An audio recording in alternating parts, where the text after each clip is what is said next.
Vaya con Dios, amigo. What's that mean? Go with God. You're listening to the Rock God Podcast.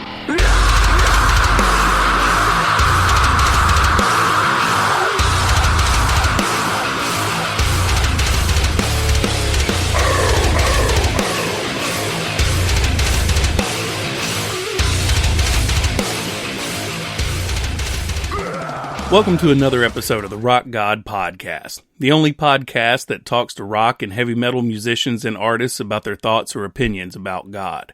I'm your host, David Locklear, the owner and head writer at heavy-vinyl.com. So we've been off the air for a few weeks now, longer than we normally would like to be off the air, but with the coronavirus that's been just flying around and making everybody's lives really fun and enjoyable and happy, it's kept us from podcasting with homeschooling. There are home projects, helping with the actual businesses that we pay our bills with. It's just been really insane how much stuff has gotten done, but it has been at the expense of the podcast. So for that, I apologize. Hopefully we'll be able to keep this up pretty regularly now that we have sort of a normal schedule. Well, it should be, I guess we should call it the new normal, as it were, but we've been doing the same things that a lot of other people have been doing, watching Tiger King, starting that show Waco.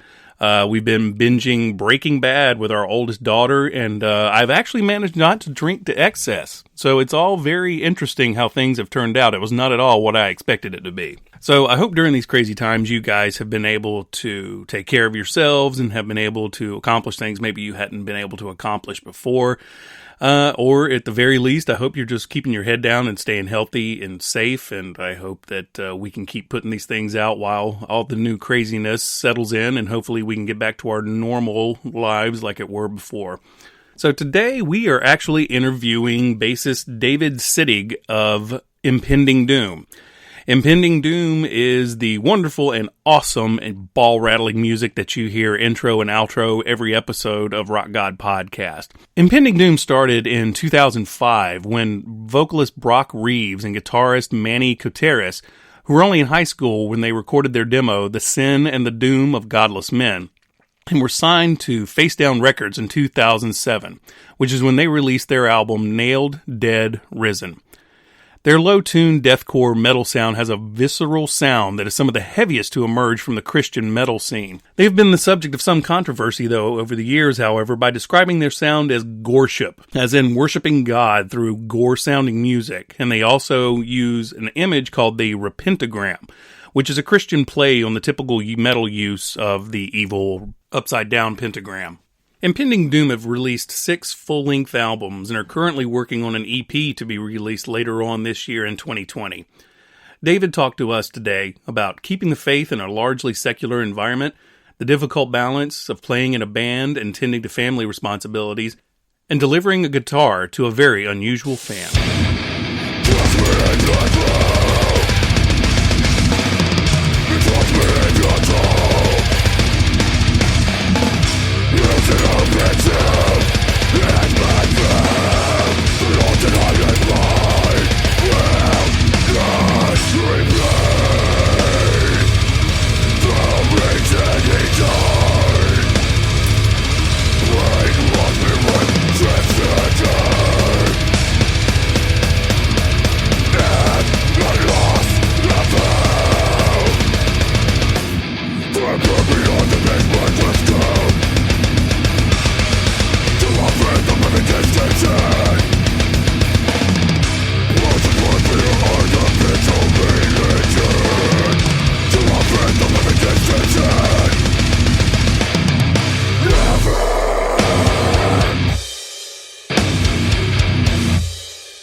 How things been going with you guys? You haven't had anything new album come out since 2018. Do you have any new stuff on the horizon yet? We're working on an EP right now. Actually, we're in the process of writing and going to start recording that in the next couple months. Mm-hmm. When do you think it might be released? Towards the end of this year, for sure. This year, though, that's what the plan is as of right now. Oh, okay. Is it? It's got to be a lot easier to make an EP instead of like a full-fledged album, I'm sure. I don't know. I mean, in some ways, yeah, but the way we're trying to do this is write basically an entire record, but only pick the best 5 or 6 tracks that are all like, you know, what we would think all of them could be singles out of it, and just do an EP. So we're essentially still writing an entire record. So it's pretty time consuming, and we thought we would have it recorded by now originally. So isn't that the way it normally goes, though? You know, that you have sort of a framework, and then it's like, well, that went out the window. Oh yeah, absolutely. That's never once gone according to plan. I don't think for anybody. I heard somewhere that a plan is a list of things that aren't going to happen. Yeah, that's what it's like being in a band for sure.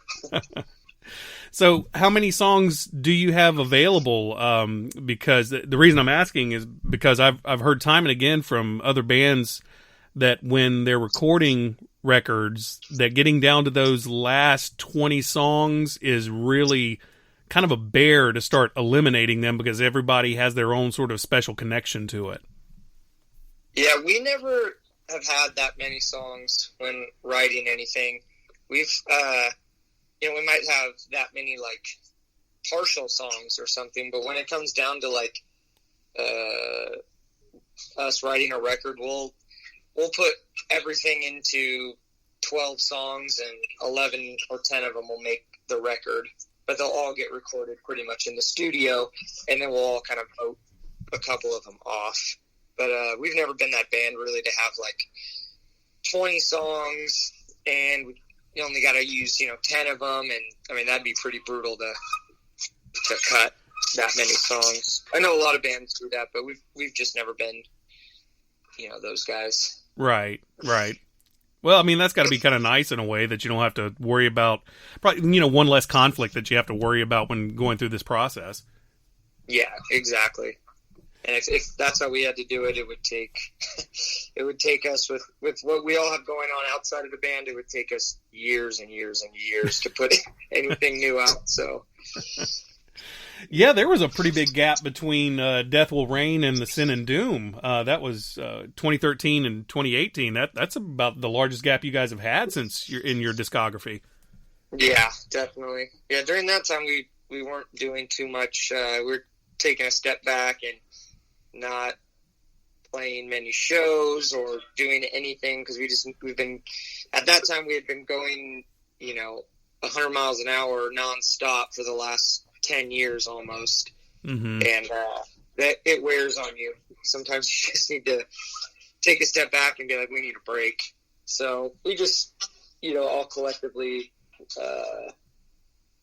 decided to step back, and some of us started families and just some much needed downtime, which re-sparked our love for doing this. Once after a couple of years, we're like, all right, let's start getting back at it and writing.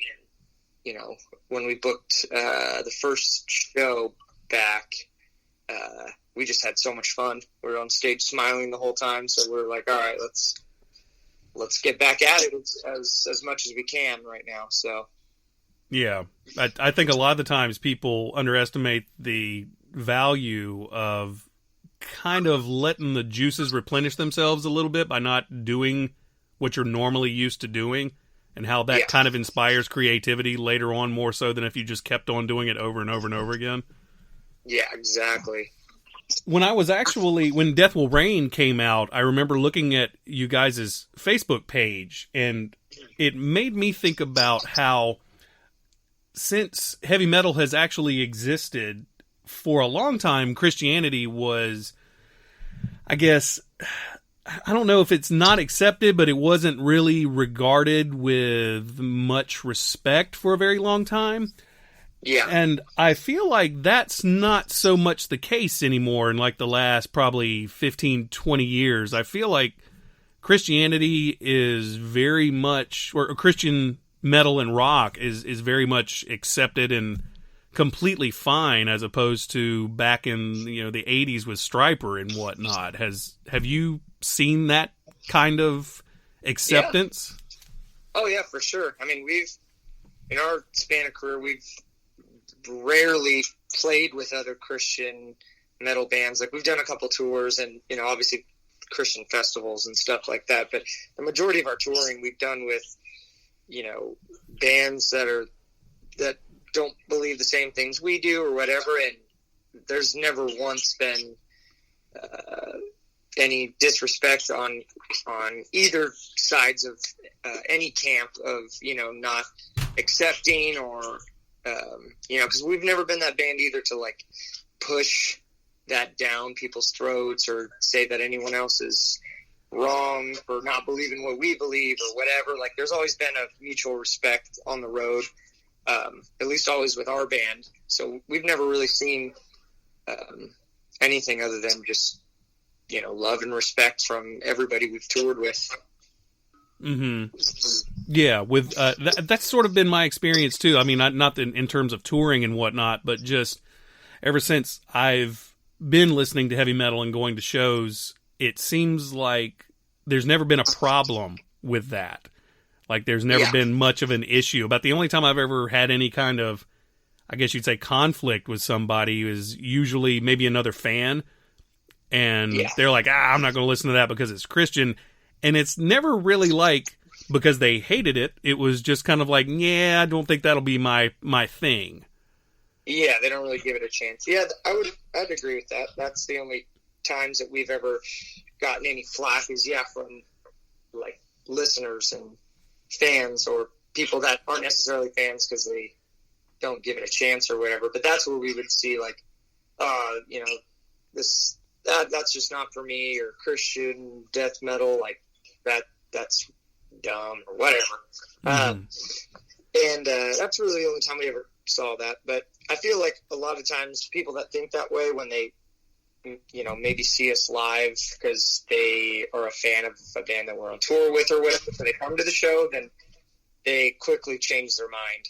Yeah. Because there's nothing, I don't know, people would probably associate Christian death metal with sounding less metal or less heavy or too cheesy or something, and that's not the case when it comes to our band. We usually can win over any type of crowd of any belief.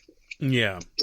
Yeah, actually, hearkening back to what I was saying earlier about your Facebook page, when I was looking at it one time, I remember being struck by the fact that it seemed like there were more Christians and believers giving you guys a hard time than anybody else. And one particular post that stuck out to me was someone put, "Death won't reign, God will reign." And I remember thinking, it's like, well, if you know anything about this band, that should be kind of a duh type of thing. You know, like, you should know that. And that's always been my experience, is that I've been given a harder time as a Christian metalhead by other Christians than I have any other group of people. Yeah, 100%. Yeah, that we've seen that for the last 15 years too. Like, it seems like our secular fan base is more, a lot of times accepting into the album titles and artwork and lyrics and things that we choose to write about, where a lot of the Christian fans, there's nothing wrong with it, but they want to know what everything means. Yeah. Which, that's cool. But with our band, we like to ride the fine line of what we say is like shocking in our lyrics or whatever, where it might sound one way but means a completely different thing. Mm-hmm. I feel like most of our fans by now know that whatever a lyric or something on the back of a t-shirt might say, that it's you can't just take a look at it and think, what it doesn't just mean one thing. You know what I mean? Right. So, definitely we get the most flack from our Christian fans. But it's all good. I know. I think the way I look at it is like, well, they mean well. They're just kind of caught up in the minutia of rules and whatnot. Yeah, exactly. Everybody means well. Yeah. Well, speaking of lyrics, a lot of your guys' songs lyrically deal with some pretty grim things tonally that come from the Bible. Like, Murderer is always the one I kind of point to as an interesting way of describing a Christian's responsibility for the death of Jesus. And in that, it coming, hearkening from original sin, and then, by extent, the idea that we're sort of the ones that nailed him to the cross on some level. And I feel like a lot of fellow believers, and this could be unfair of me, but I feel like a lot of them tend to avoid some of those grimmer aspects and things about our personal beliefs in Christ that make them uncomfortable, and so they don't want to deal with it. And I like that you guys actually deal with this. Do you feel like people tend to avoid that in the Christian realm? Yeah, for sure. And that's why Brooke writes about that kind of stuff, and even a lot of stuff is incorporated from him growing up and his life, what he sees on a daily basis and stuff. And that was mostly kind of in the last record. But he likes to paint, a very real picture on what is actually going on out there, and the darker, aspects of life isn't just all, pretty, and you can't just avoid the bad things that happen. Like, they need to be talked about, and people go through, horrible things all the time that, our music, we hear it all the time, helps a lot of people go through their whatever dark times they're going through, Yeah. I feel like a lot of the times that when people have something that sort of reflects their own personal experiences of pain and whatnot, that actually makes them feel better, almost like not being alone on some level. Yeah, for sure. We did like a guitar giveaway maybe a few months ago or whatever on our website, and the person who ended up winning it, I actually lives like maybe 30 minutes from where I live. So, initially we were just going to, whoever won the bass, we're going to ship it out, thinking it's going to be somebody from out of state or whatever, because people all over were, in on the raffle for it. And the person who ended up winning it only, lived pretty close to where I live. So I just was like, I'm just going to go like hand deliver it to them and, see what kind of, that's cool to like if one of your favorite bands or whatever shows up at your front door or something, you know. So I wanted to do that, and the person who won it was this older lady, and at first I was just like, like I didn't think that it was her that won. Yeah. It's kind of out of our normal age demographic, but no, it was her, and she was super stoked, and she was just telling me, she's like, oh, your song Devil's Den, which is about drugs and addiction and stuff like that, is like what's gotten her through a ton of bad times, because I guess her son or something really struggled, or still does struggle with drugs, and that's like her safe haven. That song like really speaks to her and helps her, and she was almost to like tears when I brought her the guitar. And it's just hearing things like that is you never gets old, and that's what drives us to keep writing the way that we write, and you know, it speaks to people, and that's what it's all about. Yeah, I can't imagine that would ever feel typical to go to someone and they're like, yeah, the music that you create has had such a positive impact on my life that it's actually changed my life. Yeah. I mean, definitely. that's got to be a pretty big trip. For me, I think it's hilarious when I find out somebody read my stuff. You know, it's like, I don't care if they like it or not. I'm just like, wow, you read it? Cool. Yeah. Yeah. I mean, we still feel that way too about just people listening to our music. Like, you know, we've been around for a long time, and, you know, it's just cool that people still listen and like it and buy things and invest their, you know, time and money into what we're doing. Still, you know, blows all of our mind. It's cool. Well, now, what kind of life experiences have you had specifically that's inspired you to create such, you know, aggressive but Christian-based music?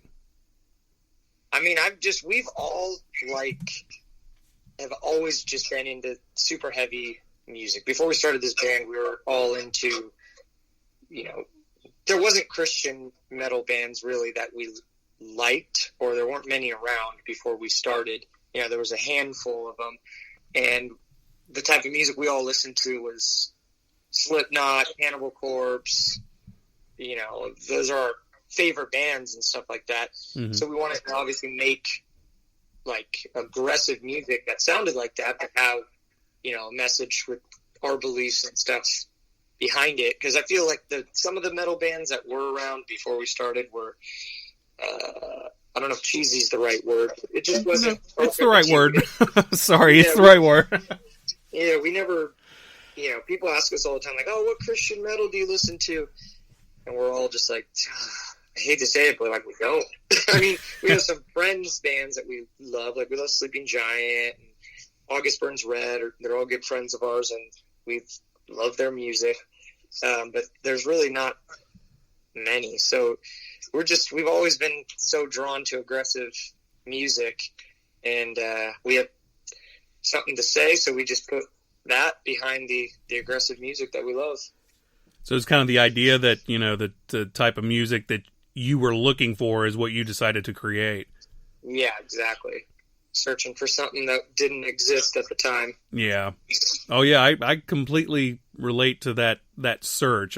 Growing up in the 80s and 90s, you know, whenever I would find a Christian band that was, you know, genuine about the metal, you know, that it wasn't some kind of a shtick or some sort of a marketing ploy and whatnot, I latched onto them. It was Deliverance was a big one for me. There's another one, Killed by Cain, were really, you know, made a big impression on me, and it was because I felt like they meant it, and that it wasn't, like, I felt like what you're saying is that they were making what wasn't out there, and it was very precious to me. Yeah. Yeah, definitely. Some of my favorite bands are just bands that there weren't bands around that were like them, and they, you know, made what the music scene was lacking. You know what I mean? Mm-hmm. There's a ton of bands that all sound the same, so it's really something special when any type of genre band does what, you know, isn't there already. Yeah, Yeah, it's just nice having that void being filled. And, you know, like right now, I feel like there's quite a few to go out and pick and choose from to listen to. It's like there's a variety of different types of Christian metal. Oh, yeah, more than ever, for sure. Now, since you guys have recorded Nailed, Dead, Risen, have you found that any of your Christian beliefs that you held then have changed up to now? Maybe just other than we were so young then and didn't have any real life experiences and being out meeting, you know, people on the road and having conversations and just growing, obviously, as humans and turning into adults. Really, other than that, we kept the same, you know, core beliefs, but, you know, along the way, kind of adapting a little bit and just as maturing as adults, really. We were in high school when we recorded that. I remember I was a senior in high school when we got signed. I just thought it was weird because I remember we drove my mom's car to Face Down Records to sign all the paperwork, and we were all 18 except Manny at the time was, I think, 17. So his dad had to sign for him or something. So we were all really, really young. Man, you guys were living the dream. That's what every high school band wants to be able to say, is that, you know, by their senior year, they've been signed to any label. It wouldn't even matter what label. No, it was cool. It was a trip. I definitely didn't know what we were in for and what the future was going to bring, but there wasn't anybody else that was signed at my high school, so yeah, it was cool. Now, how did you guys get to be on Face Down Records exactly? You know, what brought you to their attention? We had a EP recorded that was really horrible quality. Nowadays, you know, I would say that, but back then we thought it sounded great. But our friend, I believe it was Eric Gregson, who was in Sleeping Giant and Death Star, he gave our EP to Jason from Face Down Records and was like, check this band out. It's the next thing. Like, you gotta sign them, jump on it while you know, they're still available.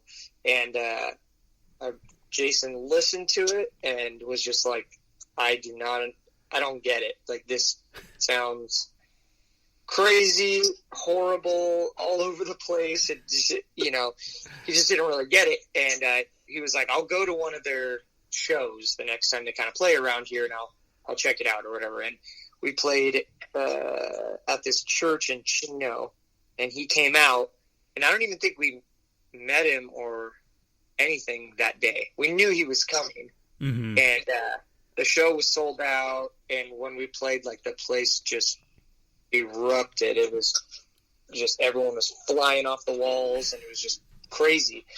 And then when he left that show, I think we got a call or an email a few days later, like, yeah, I'll sign the band based off of that show, and we need to put out a record that sounds better. And I feel like he, you know, put a lot of, he took a chance on us, because there wasn't at the time a band that sounded as extreme as our EP sounded.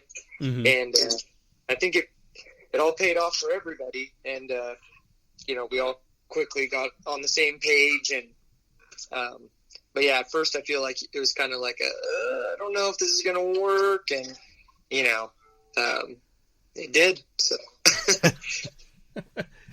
Well, you know, listening to the way that you guys play your instruments, there's a lot of really low down tuning in so many of the songs. And I've always wondered, how do you pull that off without getting the strings rattling all over the place? Well, the majority of our music in drop A, which is not hard to keep the tension tight on a bass or a guitar. You just need to use the right gauge string. A few of our songs, mainly on the last record, we used 8 strings on, and super low tuning, where the tension is there for the guitars with the 8-string, and it'll be like a baritone scale, so it's not floppy. Mm-hmm. But for bass, it's really difficult because bass is already an octave lower than a guitar. So if the guitars are playing at the octave that a bass is already in, to tune it down another octave is pretty difficult. So what we do live, and mainly what we do live is the bass will play in the same octave as the guitar. So the tension is there, nothing's all floppy. And then on our recordings, we'll do the same thing, but then we'll have like a MIDI sub bass. That's the lower octave that we do, on the computer to kind of get that low, the low end to be there, for the octave under the guitars. But yeah, it's a tricky thing. Yeah, I would imagine, because I'm a terrible guitar player, and the idea of going very low on any string just terrifies me, because I know that the way I play, it's going to be, you're going to be hearing that fretboard all the way through. So I've always been fascinated by the drop tuning of like you guys, and it almost sounds like you guys are in the same vein as Meshuggah with a lot of the tonality of many of your songs. Yeah, the 8-string songs for sure are in a very similar tuning to them. Yeah, so I mean, you just got to get yourself a nice longer scale guitar, a baritone scale, or one of those like fan fret guitars that they have out now, and it won't flop around. Oh, what is a fan fret guitar? It's kind of, I don't know if it's necessarily a new thing. I think they've been doing it for a while, but it's only recently become more popular. But the frets are more at an angle where, on a guitar, the frets are just dead straight, up and down or whatever. They'll be more at a slant. And what that does is it actually makes the string, like the scale length, longer, which the longer it is, the more tension your string will have, which the lower you can tune it. So it'll make the length, the tension of it, the scale longer, without having the neck actually longer, if that makes sense. Yeah. Yeah. So if you go on Google or whatever and just type in like fan fret bass or guitar, like you'll instantly be able to tell what it's doing there. But it's made for low, so you can pull off lower tunings and not have a floppy string. The tension you got to have there. Yeah. Wow. Okay. I had no idea about any of that kind of stuff. I still play Smoke on the Water from time to time just to make myself feel better. That's a good riff. It is. It's pretty solid. You can't go wrong. Yep.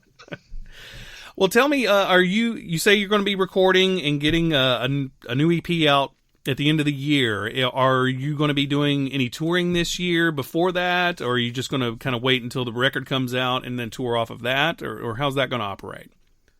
We don't really tour anymore.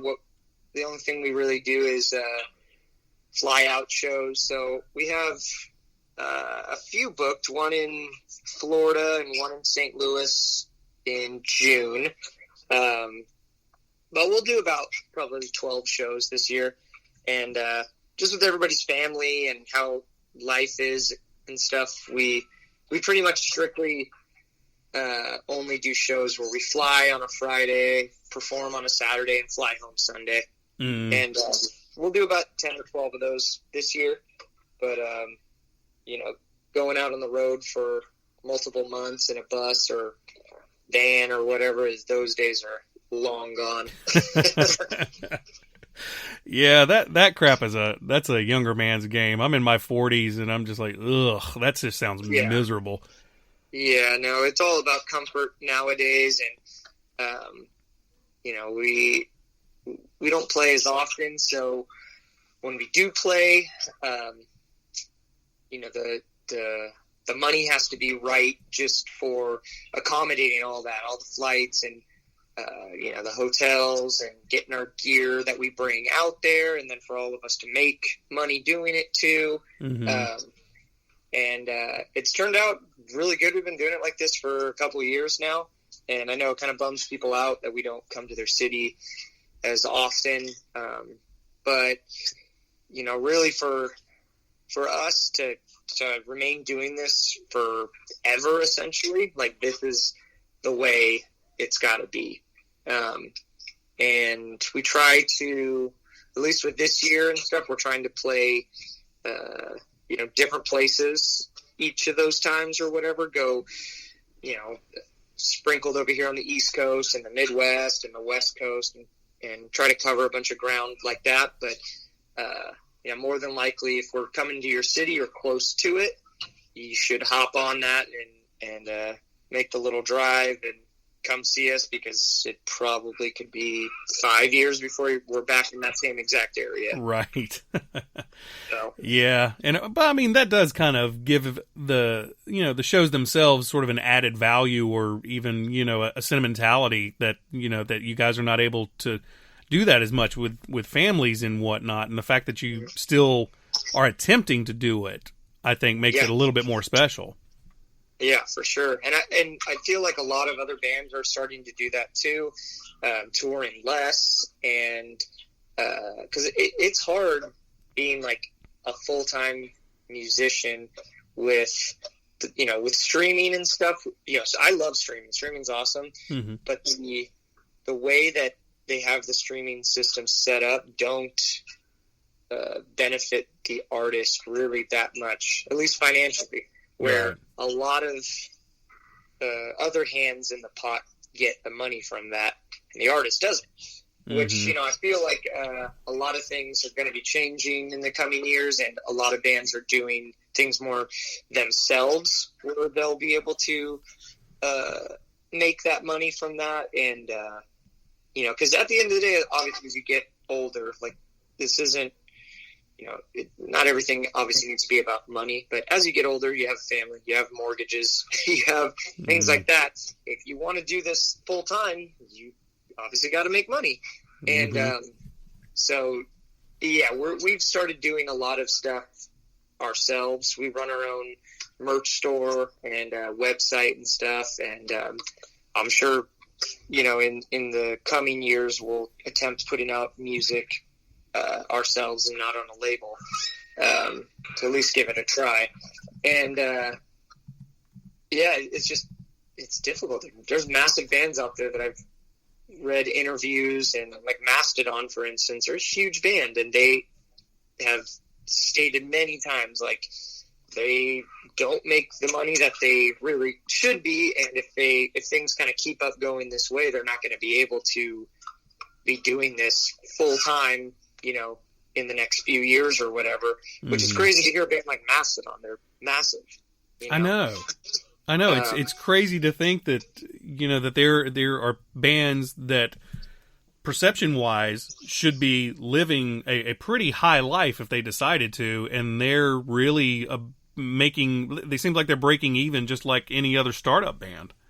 Yeah. Well, I mean, I'm sure that band makes, you know, good money when they're on tour, but the part that sucks is, I mean, that's where bands make their money. We could go on tour for 10 months out of the year, and we're not that large of a band, and we can all make, you know, fairly decent money going out on tour for 10 months, but we're gone away from our families for 10 months.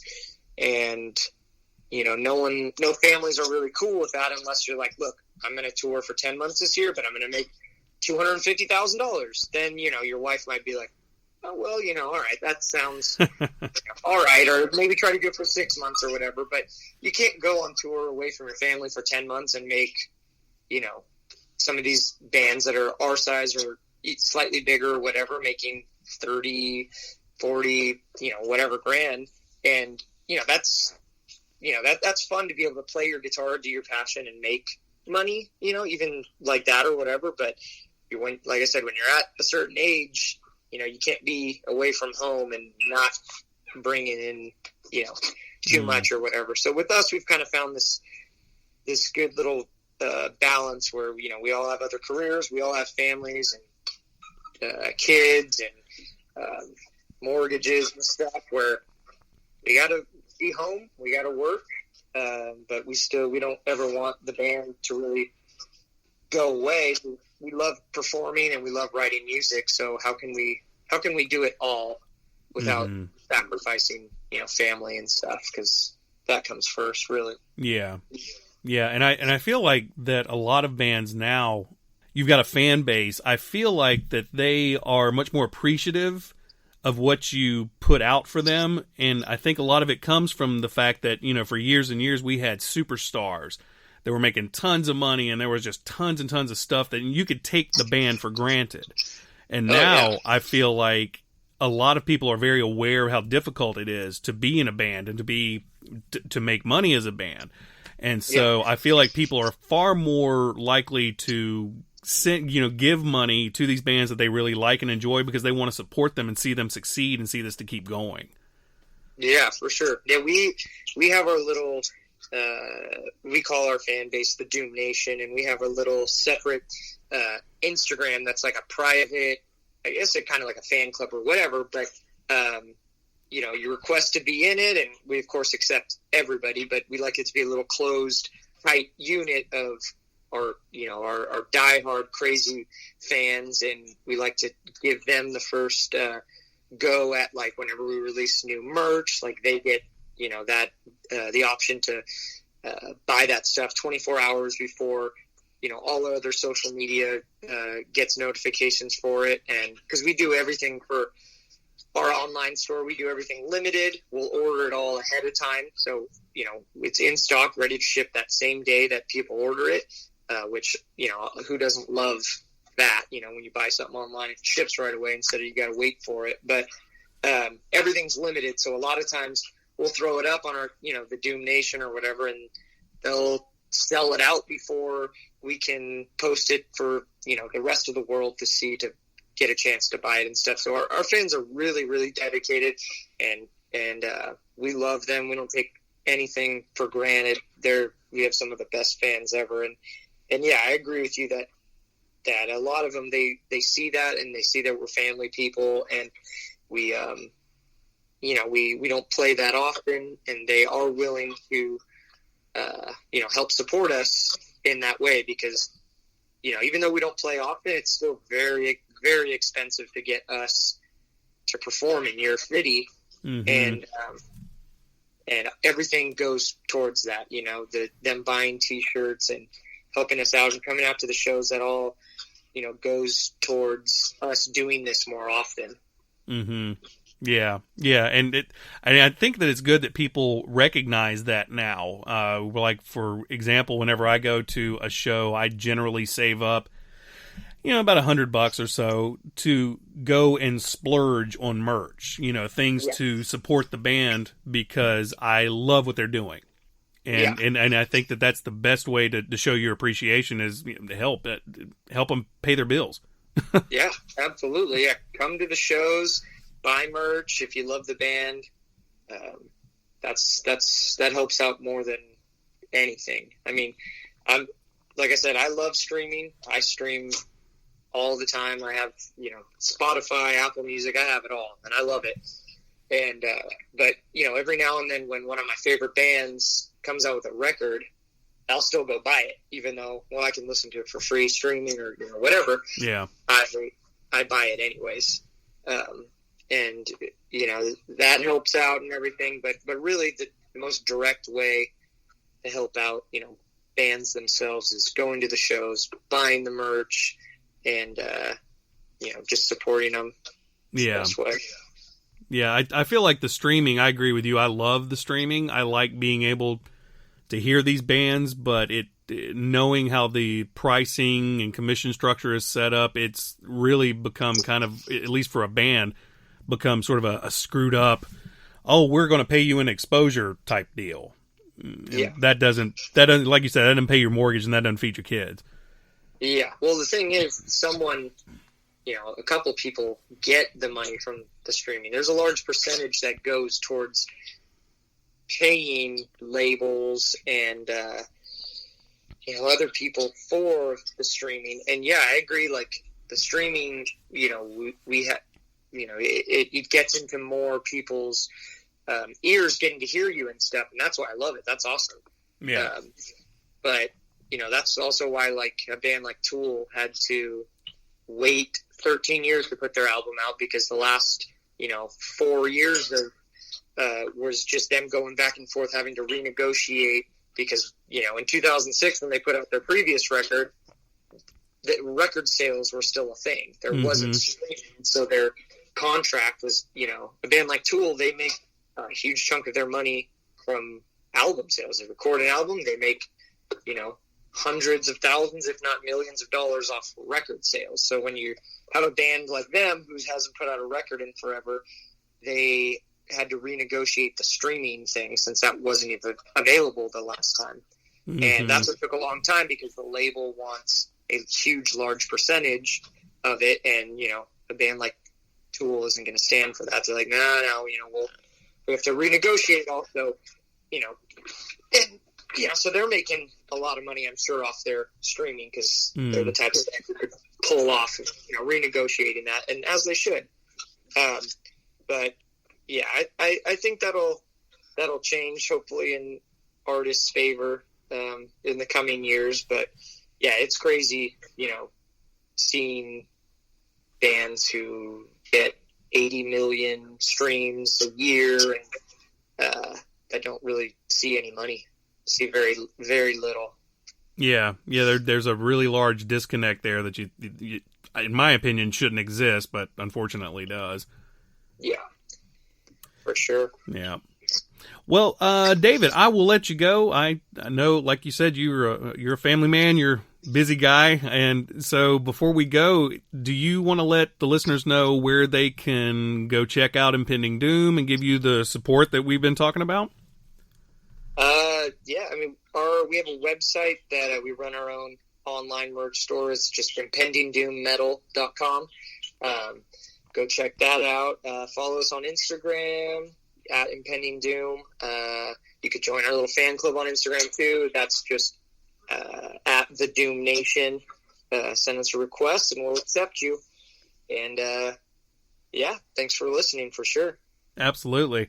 Well, David, I appreciate you taking some time today, and it was nice to finally talk to you. I've got several episodes out, and you guys rattle the heads of people anytime that they actually listen to the episode. It definitely comes out as a boom, you better get ready. So I've really been enjoying that, and I've been getting good feedback from people saying that they like that Murderer is the intro and outro to the podcast. So it's very special for me to be able to talk to you guys, and I do appreciate you allowing me to use it to use on the podcast.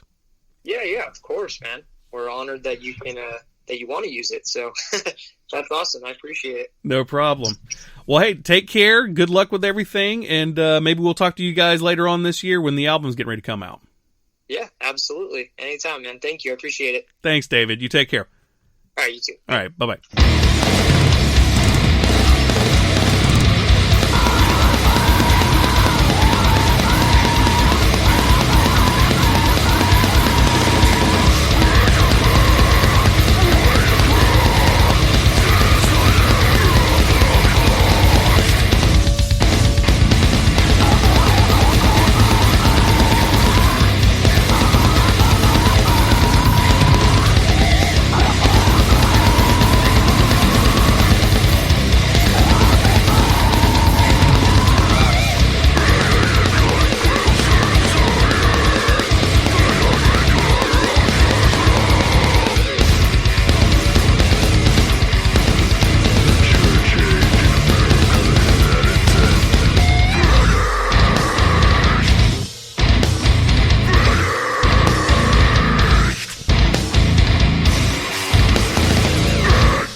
So that's going to do it for this latest episode of the Rock God Podcast. I hope you've enjoyed listening to me talking to David Sittig of Impending Doom.